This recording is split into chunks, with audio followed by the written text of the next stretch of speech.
the past, phantoms of a world gone by speak again their immortal tale, the Horla.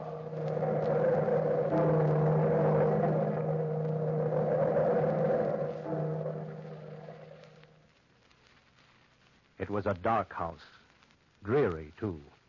Shadows crept down the walls like loathsome vermin. The house was old and filled with memories of better days, like the man who lived there.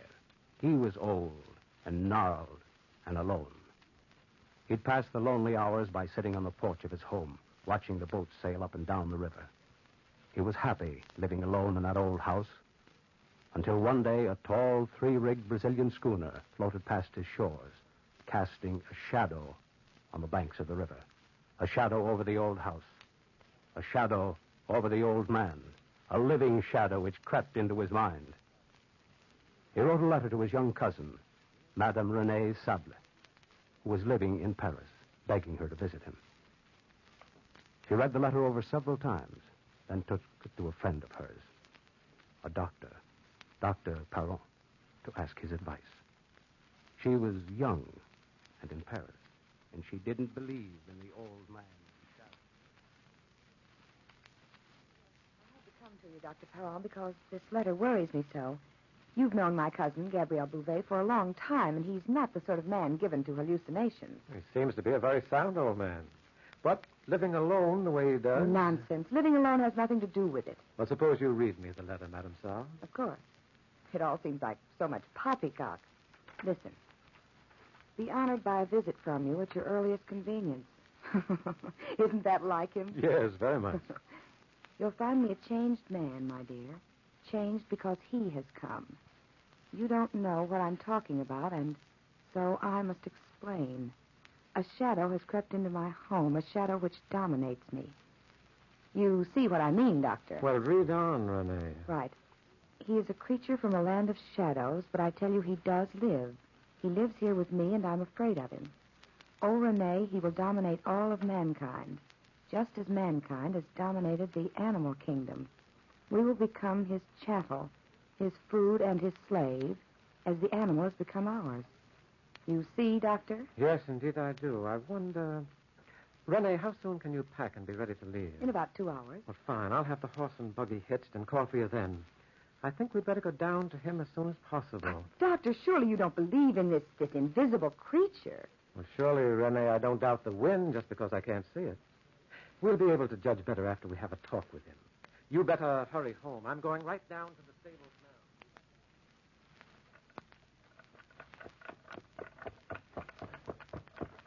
It's been a long trip, Doctor. I hope we don't frighten my cousin by coming at this hour. That's his house right over there, isn't it? Yes, right at the end of the road. Huh. Gloomy-looking old place. Very gloomy. It's so dark and so very old. Tell me, how long has Bouvet's wife been dead? For about 6 years now. Did you notice any perceptible change in him after she died? Nothing exceptional, except he became quieter and drew into himself more, if that's possible. Well, here we are. Yeah. Oh, there, boy. Oh. And so the doctor and the old man's cousin, Renée Sable, entered the old house, expecting to find a man weakened by illness, haggard with lack of sleep. But instead, Gabriel Bouvet was in high spirits as he conducted his guests into the house. He made a special pot of tea, and then, as he passed the cream and sugar... Drink your tea, Renee. Stop being so nervous. Fidget. Always were a fidgety youngster. Makes me nervous. You were talking about the Brazilian boat, Monsieur Bouvet. What has the boat to do with this unknown shadow? You don't know, then? Frankly, no. Well, here. Look at this book. Huh? Study of a Scientific World. Open it. My eyes aren't as good as they used to be, or I'd read it to you myself. Page 72. What has this to do with the shadow which you see? Allow your friend the doctor to read the second paragraph. Well, listen to this, Renee. Sao Paulo, Brazil. A contagious madness has spread throughout Sao Paulo. The victims claim they are being possessed by creatures of darkness who feed only on milk and water. Medical savants have been rushed to their aid. But that's in Brazil, cousin. I know.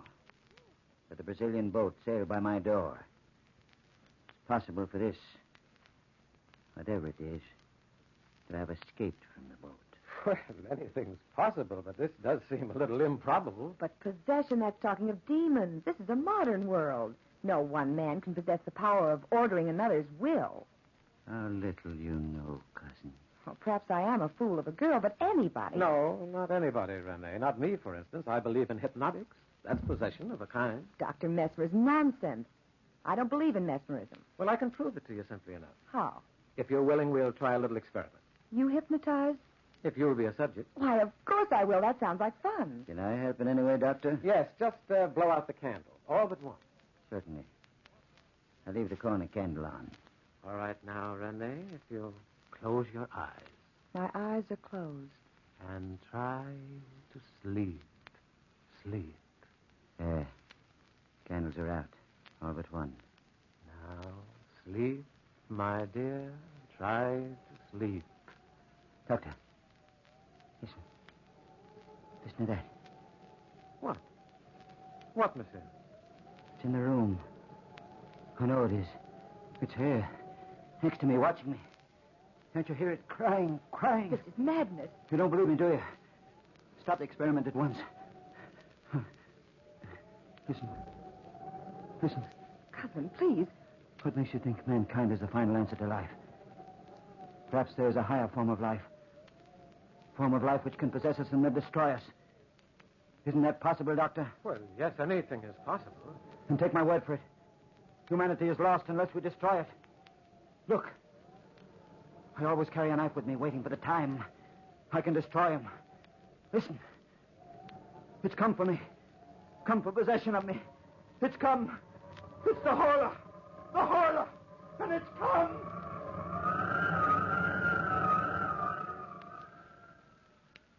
Doctor, won't he ever wake up? He's been unconscious for over an hour. Well, it's best to let him sleep right now, my dear. This is an exhausting emotional strain for a man of his years. But what can we do? As soon as his heartbeat is normal, I'll take him back to the Paris hospital. You'll have to stay here for a few days and close the house. Just pack his belongings and bring them on to Paris as soon as you can. Anything you say, Dr. Powell. Well, come, Renee. We must let him sleep. I'll prepare the coach for the return journey. And so they left him, lying on the old bed in his room. And the shadows on the walls cast purple shadows on his gnarled hands, and the hands clutched the air and thrashed the sheets as if the old man were fighting. Fighting a being, fighting a presence, fighting for possession of his own will. The old man's face was a mask of horror. And then the wind, that strange, unholy wind, started to sneak in the room. It oozed through the door, the keyhole, and the window. It slid to the bedside.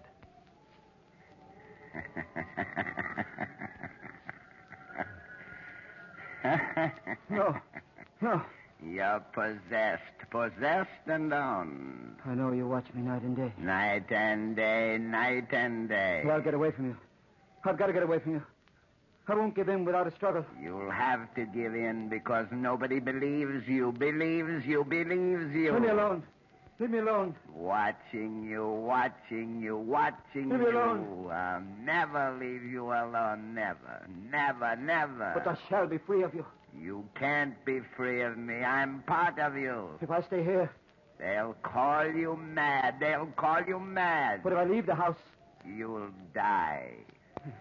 I'll leave you here. You can't follow me. I'll go far away. So far, nobody will find me. Oh, I've got one hand on your heart, Bouvet, and one in the room. If you leave, your heart will be torn from you, torn from your body, torn from your soul.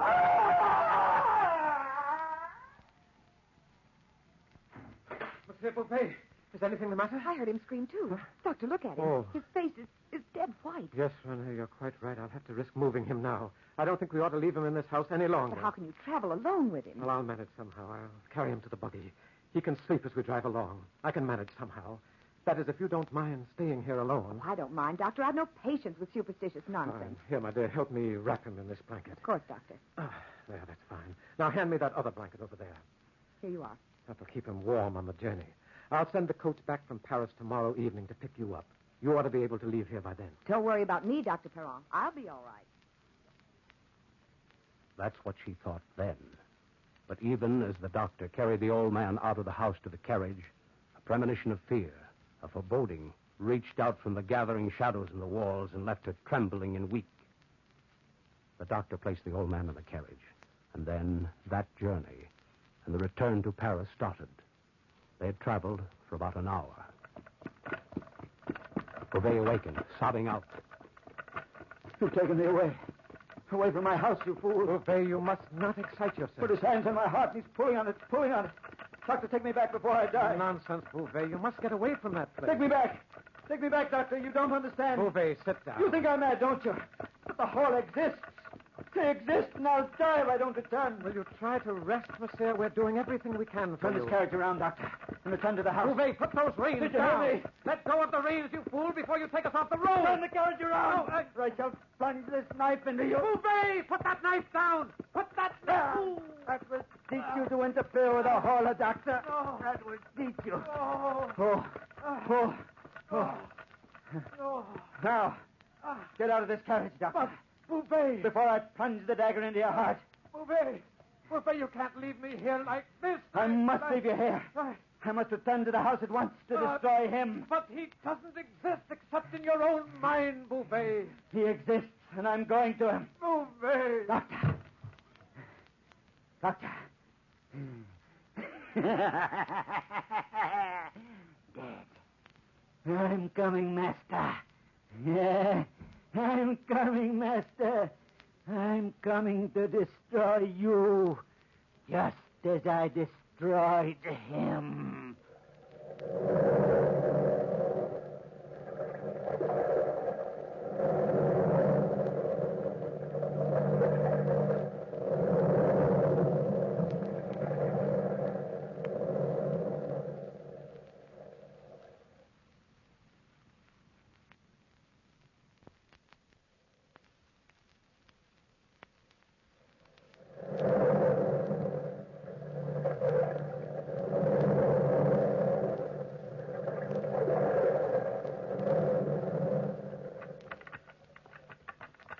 And so Beauvais drove off in the rambling carriage, leaving the badly wounded doctor lying on the roadside, more dead than alive. Beauvais drove furiously through the night to a little shack about a half-mile from his home. There was a sign on the shack, a sign reading, Litau's expert lockmakers and ironworkers. Beauvais pulled the carriage up in front of the door. He walked to the entrance of the shack. Monsieur Litau! Monsieur Litau! Who's calling at this? Oh, Monsieur Beauvais. What are you doing at this hour of the night? Doing? Oh, yes, doing, of course. I need your help. That's what. My help? What can a poor man like me do for a wealthy man like you? You can make a lock for me. I've got to lock the doors of my house securely. The front and back doors and the windows. All the windows in my house. They must be locked and bolted, Litau. Tonight? Yes, tonight, you fool, of course, tonight. But in heaven's name, why? To lock him out of my home, out of my life. You're Into not... an eternity. You're not feeling well? Come, Litau. Don't bicker with me. Hurry, man. I'm prepared to pay any price you ask. Of course. She'll be as you say if you'll only just give me time to get my instruments together. Of course, but hurry, Litau. Hurry. He's waiting for me now. Monsieur Litau and the old man returned to the lonely old house by the river in the dead of the night. They crept into the house and worked in the half-darkness near the shadows. And that strange, unholy wind was quiet and didn't disturb them while they worked. Beauvais felt safe and free for a while, only a while. And a girl slept upstairs, slept undisturbed and quiet. The hours passed this way, passed quietly, as the locksmith worked and the old man muttered. Hurry, Litau, hurry. It's almost morning, man. I'm hurrying as fast as I can. I'm almost done, except for the windows in your cousin's room. Don't worry about her. I'll wake her up when the time comes. Finish that lock, man. Just 2 more nails will hold it in place. Good. 2 more nails. There you are. Gabriel, what are you doing here? Oh, good morning, youngster. Good morning, my dear. But the doctor was to take you. Away from my house. But he couldn't, Rene. Where is the doctor? In Paris. He's going to return this evening after my work is done.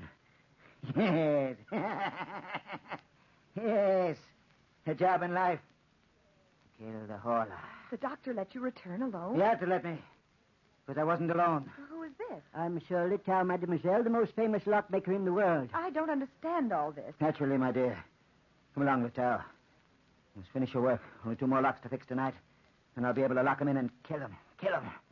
Hell, what are you staring at me for? Go ahead to my cousin's room and start to work. Of course, I'll start right away. Gabrielle. Look at me, cousin. I'm looking at you, Renee. I see you. Are you lying to me? Why should I lie to you? What did you do to the doctor? Nothing, Renee. That knife in your belt. What about that knife in your belt? I always carry a knife to protect me against the Horla. There's blood on that knife, Gabrielle. What did you do? Be quiet, Renee. Cousin, let my arm go. I can't let you go. What are you going to do to me? I have to bind you up.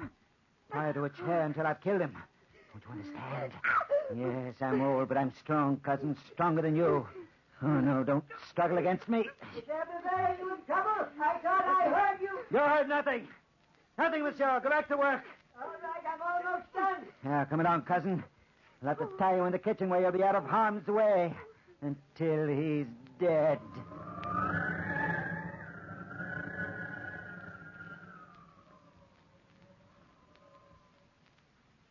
Bouvet dragged his cousin to the kitchen, and then taking a stout rope, tied her to the kitchen table by the sheer strength of a maniac, tied her securely, and then threw a tablecloth over her. Smiling to himself, he left the kitchen and went to the upstairs room to watch Litow finish the work of the night. Are you finished, Monsieur Litow? Yes, of course. Yes, I'm finished. Here you are, Litow. 200 francs for one night's work. Good pay, isn't it? Very good pay, Monsieur Bouvet. Very good pay. Anything more I can do, sir? Have you locked the locks? All locked securely, monsieur. I'm glad. Hey, Litow, what are you waiting for? Why don't you go home? I thought I ought to say good night to the There's young no lady. need to. I'll say good night for you. Listen. You hear that? I hear nothing. Naturally. You hear nothing. Good night, Monsieur Bouvet. Litow, may I caution you against one thing? Of course. Don't tell anybody of this work tonight. Do you understand? Don't tell anybody. Of course I understand. Good night. See you in the morning. Your locks can't lock me out.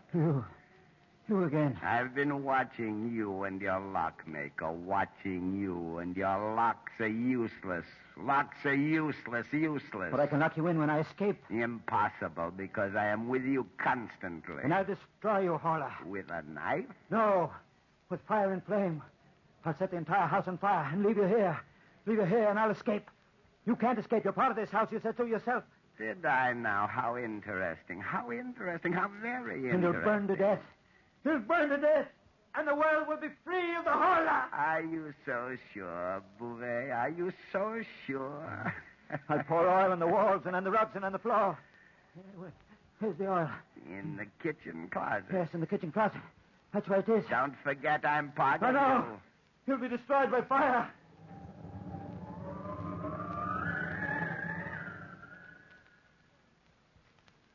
And while the frantic, distraught old man poured oil on the rugs and on the walls, Litow walked slowly home, worrying about his old friend Bouvet, worrying about the strangest actions he'd ever seen, worrying and trying to fit together the odd pieces of the puzzle in his mind. Halfway home, he heard a voice cry out, Somebody help. Help before it's too late. Who is it?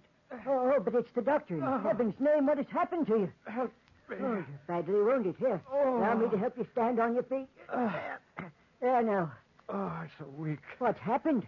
The madman Bouvet, I was trying to take him to a hospital, and he stabbed me. Madman? I thought so. I just finished making 24 sets of locks for him in his house. Litow, is Madame Saab still there? Yes. I thought I heard her cry out, but I wasn't sure. Well, we must get help to her immediately. That madman will do anything.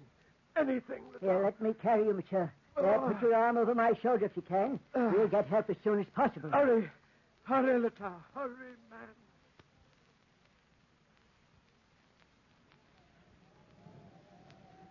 Yeah. Now I've poured oil over the entire house. Yes. The entire house. The curtains, the ceiling, even the beds and walls and the chairs. Now for a match. Yes, one match. One match in the house will go up in flames. Flames. And you will be dead.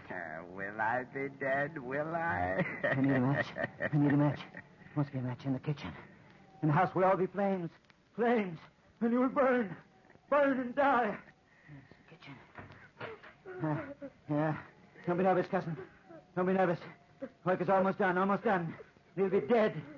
The hall will be dead. Dead, yes. Yes, here's the match. I must start my flames on the top floor. The top floor. Don't follow me. I don't want you following me. I like to watch you.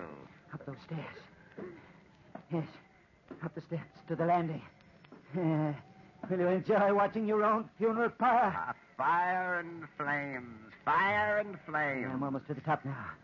And then I'll strike my match. And the flames will start. How do you intend to escape? Don't forget your own escape. Yes. I escape my escape. I must escape. I'll unlock the front door and run out. Just in time. And you'll be trapped. Trapped. Here we are. Now, light the match. Light the match. No, Beauvais. Yes, Horla. You'll die here. Be careful of yourself. Be careful of yourself. I don't want any harm to come to you, Beauvais. Look. Look, the fire has started. Look at the flames. Look at the walls and the shadows. Look at the flames. Now for the downstairs. I'm right beside you. Where you go, I go. No. You must stay here and die. Don't you understand? And you will die. You will. Watch out for the flames. Watch out for the flames. I must strike the match down here now. Light the canopy. Like that. Now, how do you like those flames, Horla? How do you like those flames? Be careful of yourself, Beauvais. Be careful of yourself. Now one last light here. And the job is done. And I'll wait and escape. At the last minute. And you'll be left. They've come to rescue me. You see, Beauvais? They've come to rescue me. No. I won't open up. Hurry, flames. Hurry. Don't let them beat you to the job. I tell you, the girl's in the back of the house. Break the door down. Get the girl. Where is she? She's in the back of the house. Hurry, men. You're all fools. You're allowing the Horla to live. You're allowing the Horla to escape. Watch out, Beauvais. I've got to go. Fools. He would have died in here. And I would have been free. I'll never leave you, old friend. And I would have been free. Never fear me. Don't you see him? He's standing next to me. Always next to you. Always next to And you. he should die in the flames. Only if you die in the flames. Watch out, the house is trouble. Keep the place. Everybody watch out. If I die in the flames. Yes, of course. I must die in the flames. Yes, I must die in the flames. And then the Horla will be dead.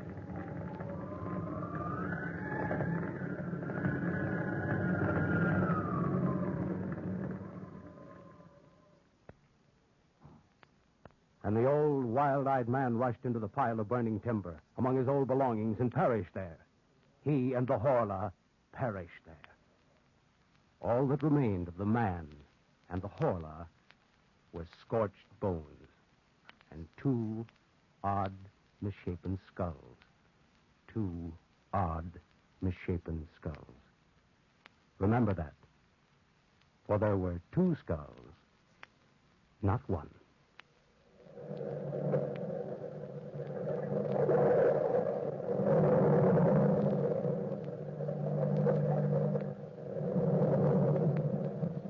From the time-worn pages of the past, we have heard the famous story, the Horla.